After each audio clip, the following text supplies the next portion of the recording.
So hi, I hope this is not going to be a long video, but probably it will contain 10 minutes or so. The reason I'm recording this video is because I am finishing the Italian project. I mean, I'll keep studying in Italian, but the project that I started, it's coming to an end.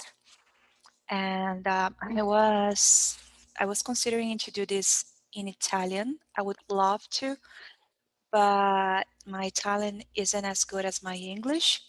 And I am a bit sick. I think I have COVID. Going to get test tomorrow, so I cannot. I mean, I probably shouldn't be recording this now, but I am living by the philosophy, if not now, when. So I was planning to do this today, so I'm doing it today. Um, Another reason for recording this video is that I met this incredible lady on Facebook. Her name is Rena, and she's been watching my video. So hi, Hannah. She's studying Italian. She's from Australia, and she asked me some interesting questions. And I mean, I, I don't even dream that a lot of people watch my channel, but when I know someone who does, I can't help but feel excited. I mean, that is not the purpose of the channel to be watched. It's more like to keep accountable to, because I mean, I really admire people who can do things for themselves. But for me, I discovered last year when I started this channel and the project, so to speak, that I I get motivated by the idea that I told people that I was going to do something. It was something that I discovered about me, like at the age of 31. That was pretty special. I didn't know that. So now, whenever I have some projects, I tell people I'm doing that. And I know people, they might forget, they don't care. So I told my parents and a couple of friends that I was doing this channel, and they're like, the illusion that they are waiting, like they are sitting, waiting 5 a.m. for an update. They don't really care, I'm aware. But because I told them that I was going to do this, it keeps me like on track.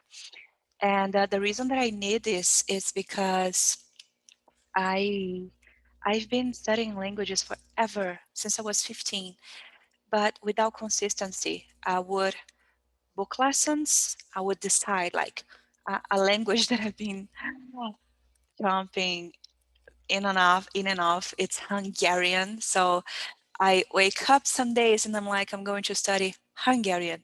And then I book lessons, and soon I'm offering my friends, so hey, do you want to have that lesson for me? Like, do you want to take an Italian or Hungarian or English or Spanish, whatever language? Because I would give up, I would switch languages. Everything would be an excuse for not doing that, because I think that, I don't know, sometimes life gets hard, and it's easy to be inconsistent. I don't know why, but for me it happens. Anyway, so I decided, so when I created this project, Italian project, I was actually going through this process of moving that lasted forever. But because I had that date, I was doing it because I knew that I only had 6 months. I had given my word to my parents and friends. I was going to have take one lesson every 3 days, and I did. So wow, I mean, if I haven't, or if I hadn't um, rejected that, or maybe planned that, especially that finish line, I would have stopped. Surely, sure thing. Yeah, but now I'm very proud. And actually, I took a lot of lessons from this project. I mean, I actually didn't do much. So I had 45 lessons. Each lesson lasted like 30 minutes. And for each lesson, I studied 30 minutes. So Rana actually asked me how was um, how I prepared for the lessons. So Rana, I I am a Portuguese teacher, and something that I notice that sometimes would scare students is not having what to do, because some teachers, I mean, nowadays online we have this concept, this idea that I partly agree that we should be speaking, not learning grammar, just speaking from day one. But how would you speak from day one if you do not have the vocabulary, if you do not know how to conjugate? So sometimes I'm like, I'm I mean, I don't agree with that entirely. So sometimes students, they will go to lessons, but they they might find sometimes teachers that follow this line of thinking. So they don't know how to speak. They'll be silent, and and so will the teacher. And then you have those uncomfortable silence. And I have experienced those myself, because when you're a beginner, if the teacher hadn't prepared, what are you going to talk about if the teacher follow this line of thinking, like that we should speak from day one, we should have conversations, but you know? So because of that, I decided to come for my lessons, with a plan. Like, so what I did was from day one. So actually, the first thing I did was to contact some teachers. So I wrote messages. A lot of teachers said no, because yeah, and I understand why a lot of people don't feel comfortable being on YouTube. I mean, I understand that. So I wrote messages to teachers. I used the platform that I work in called Italki. I wrote the messages. I asked if they were comfortable doing this. I explained the project, the idea. So some teachers, actually more than 10 teachers said yes. So I booked lessons with them, and I would ask them, is there a video or an article that would you recommend me? So sometimes they would say yes, sometimes they would say no. When they said no, I would ask if it's okay if we discuss this video or this topic. I would prepare, so I would watch the videos. At first, I wouldn't understand a thing. I'm a native speaker of Portuguese. Italian, it is close, but not as close as you would think. Not as close as Spanish, for example. Well, but definitely closer than French. I know. So yeah, I would listen to the videos. I would be like, what does that mean? I would listen to them once, twice, three times, four times, but I would get the general idea. So I think the important thing when you're studying a language is not to understand every single word, but the general idea. You do not get stuck on one word. If you do not understand what one word, like, move forward. Don't, sometimes I have students who will be like, if they don't understand a word, if they cannot translate that word into their native language, they would be anxious, and then the person kept speaking, but they lost it all. So I tried not to. So yeah, so I would watch the videos. That was how I prepared. I would watch videos or listen to podcasts or read articles. I had an Italian notebook. I would take notes. Sometimes I would take long, long notes because I didn't know what to say. So I would write complete sentences. But closer to the end of the project, I actually, it was something that I learned with this project. I learned how to make notes. I didn't know that before. I would, even on my personal, like, other studies that I do, I would write everything down, everything, and then. But now I can only write like these key informations. So I would I would have like my notebook. I would watch the videos. I would keep notes. Oh, what am I? So that was how I prepared. Every it wouldn't take me longer than an hour, but at least 30 minutes for each lesson. So I was thinking, so I had 45 lessons. I prepared like 30 minutes for each. In 6 months, I studied 45 hours, and I was a bit frustrated by the end of the project because I was like, what? So 6 months, I'd study only 45 hours. That's nothing. I know students who study 45 hours in a week or in less than a month at least, but then I was like, it is so much easier not doing a thing. You actually accomplished a lot because you were in this, I mean, a lot happened. And I remember there was this lesson I had, if I'm not mistaken, it was with Beatrice. It was the lesson number 6. Something very sad just happened, like 10 minutes before the lesson. I remember telling her, I'm going to be late. Sorry. And I was devastated, but I still had the lesson, and then I take a lot of pride in it. I mean, maybe I shouldn't, but it was so difficult to do everything I did with that project. So I'm very sort of proud of. I was moving. We have like this crazy situation with COVID. I was in Airbnb. I had to travel with 5 cats. I was like living this small apartment with 5 cats. They, they were destroying the whole thing down. They were destroying everything. But I kept doing the lessons. I kept studying for them because I think the main reason was that I had that finish date.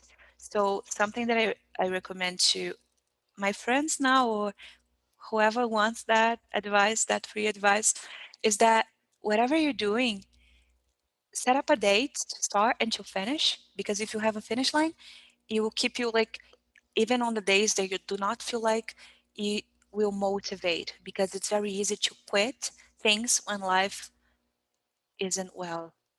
So, um, so she also asked me uh, if I planned or if I researched things to say beforehand. So yes, so I would watch those videos. So for example, I have watched a video called um, I don't remember. I forgot everything.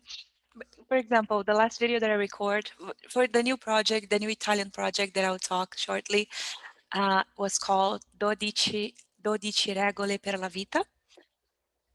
So I would watch the video. I would watch. I would try to watch at least twice, but with this video, I watched only once. So I would make notes. So for example, in the video, there were Dodici regole per la vita, 12 rules for life.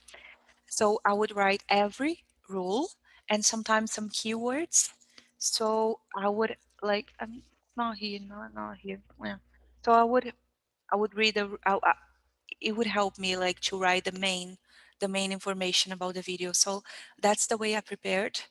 I also had some lessons. It was the minority actually. Some lessons non-prepared, totally spontaneous.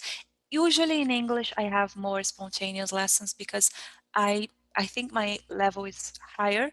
I think it is probably. So yeah, I can.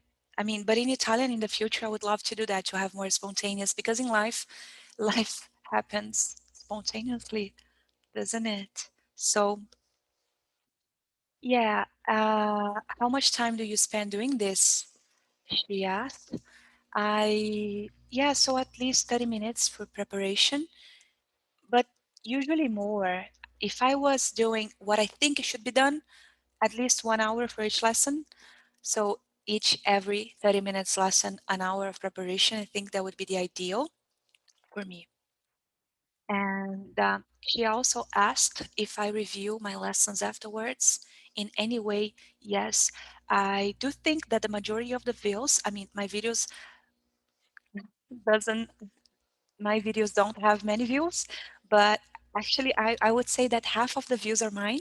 If YouTube counts them, I'm not sure. A friend of mine said that if I use a blocker, my views are not content counted, but I do because YouTube, but subtitles. So it's extremely helpful. I do that in English more, I'd say, because sometimes the topics that I'll discuss with teachers, they'll be very profound, and I have this in English. I learned that more than in Italian, but I can understand the context without like sometimes understanding the specific words. So YouTube gives you the subtitles, and I will watch thousands, I mean, at least twice, and I will make notes because of the subtitles. So I do review my lessons. Italian, I do review Italian lessons. So I think the thing is that, like for me also, I record because it keeps me accountable. I know what I'm doing, and I'll keep doing. It motivates me. The idea that people are rating, but they're not really, they don't care. I know that. But, and also because I can review. Could I record the lessons and keep them on my computer and review them and know that I'm doing whatever I'm doing? I could do that too. I, but I guess, I mean, YouTube gives also this organized aspect to the whole thing. So, so yeah, I want to keep doing this. And yeah, so the Italian project is over now. I'm starting a French project now. I'll keep having Italian lessons because I mean, I don't want to lose the level that I have reached. I will keep having lessons. I'll keep posting lessons, but not one, not one lesson every 3 days. I will post Italian lessons on Saturday, every Saturday, and I'll post French lessons every Tuesday. I The Italian was very intense. I must admit that. I can I at the moment, I mean, this process, I'm leaving some things now. I have some other interests now. For example, I'm studying philosophy, I'm studying spirituality, I'm taking cooking lessons. I I mean, I'm doing other things. So I was only doing Italian for the past 6 months. So I won't be that intense towards French, but I'll be taking lessons, weekly lessons, posting French lessons every Tuesday. I have another private tutor that I'll be using. Won't be posting my lessons with him. But yeah, so I'll be posting on Tuesdays. I'll post French on no, what I'm not sure, but I'll be, yeah, on Tuesdays French, on Wednesdays English, and on Saturdays Italian. So I'll post 3 lessons uh, weekly. I'll be taking more than 3 lessons probably weekly, but yeah, I'll try to post those lessons exactly to keep me accountable, if that's how it's said. And yeah, so I'm really happy with this project. Also, extremely happy with the people who had participated in it. So, for example, Marcos, uh, thank you for participating with me and Antonello. And we are going to have another lesson actually next week. So, yeah, I invite you also, Rana, if you ever want to have a lesson with me and a teacher. And there is this awesome lady from Lithuanian. She always comments, Irina, if I'm not mistaken, forgive me if I forgot your name. If you if you ever want also to talk about Italian or even have a lesson together, that would be a pleasure. And so thank you for everyone who's been watching, or I don't know, or making comments, or um, like especially the motivational comments. I'm very grateful for those. And yeah, so thank you for everything. I'm very excited for what comes next. Maybe one day I'll have Hungarian lessons and I'll learn Hungarian. That would be a dream. Yeah, so that's it. Signing off. Bye.